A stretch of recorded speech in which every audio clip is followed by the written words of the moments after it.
Alam mo ba kung bakit ang AK-47 ang pinakaginagamit na baril sa buong mundo?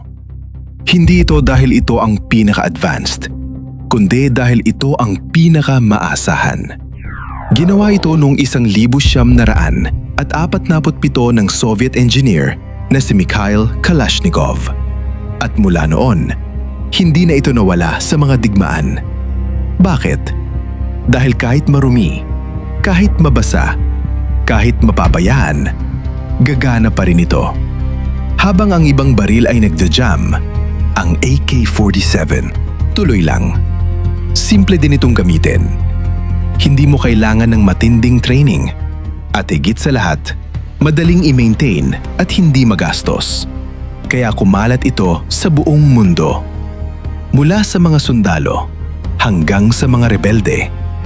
Ngayon, isipin mo to. Kung ikaw ay nasa digmaan, pipiliin mo ba ang high-tech o ang siguradong gagana? Dito nagiging kakaiba ang AK-47. Hindi ito ang pinakamoderno, pero ito ang pinaka-pinagkakatiwalaan.